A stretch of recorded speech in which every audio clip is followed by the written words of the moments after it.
Bonjour, je fais cette petite vidéo pour vous parler des origines de la Minds Planet et de sa construction, de ce qu'elle pourrait devenir, en fait, de mon projet. En réalité, c'est un projet que j'ai commencé à construire petit à petit, sans forcément m'en rendre compte à partir de mes réflexions et de mes différentes formations.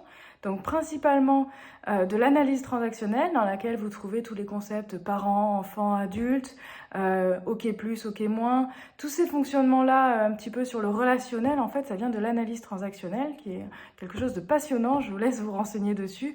C'est une formidable ressource de réponse.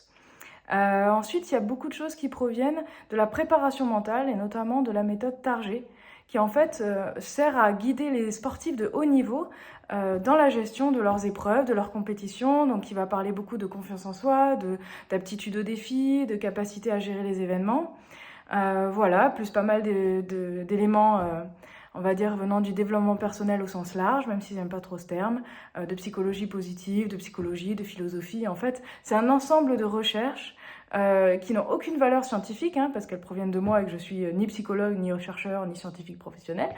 Mais simplement, à partir de mes expériences et de mes réflexions, j'ai voulu faire quelque chose d'assez synthétique pour pouvoir être utilisable et utile pour tout le monde. Pour moi dans mes séances, bien sûr, pour moi dans ma vie perso, évidemment, mais également pour les autres. Et la nouvelle phase dans laquelle je me lance avec ce site, ce livre et toutes ces vidéos, c'est simplement le partage en fait de mes réflexions.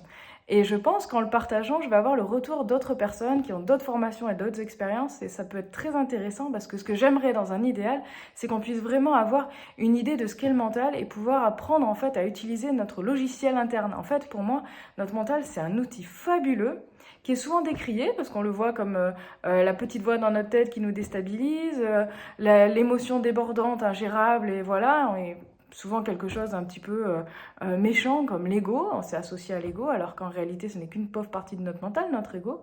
Et puis parfois dans certains domaines c'est vu comme quelque chose qu'il faut tordre et qu'il faut pousser pour avoir un bon mental en sport par exemple. C'est vraiment une idée de quelque chose qui s'apprend, qui se booste, qui s'éduque, mais en réalité c'est quand même une partie hyper importante de nous, c'est ce qui va définir notre fonctionnement quotidien, notre caractère, notre personnalité, en fait l'humain qu'on est.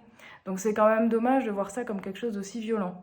Effectivement, d'un point de vue plus spirituel, on n'est pas cet humain, on n'est pas notre mental. Mais on l'utilise quand même dans la vie de tous les jours, sinon ça sert à rien de s'incarner. Donc concrètement, je pense que c'est très intéressant de voir les bons côtés et le potentiel qu'il a pour en faire quelque chose qui, quelque part, nous apporte en fait une certaine paix et nous donne la place pour vivre justement cette vie dans laquelle on est et des expériences qu'on traverse. Donc, partant de là, je vous laisse vous renseigner un petit peu plus sur ce qu'est la Minds Planet, donc en fait cette définition que je propose du mental, et puis éventuellement m'en faire des petits retours, ce sera toujours très intéressant pour moi, même si c'est des retours un petit peu négatifs. Merci d'avance, à bientôt!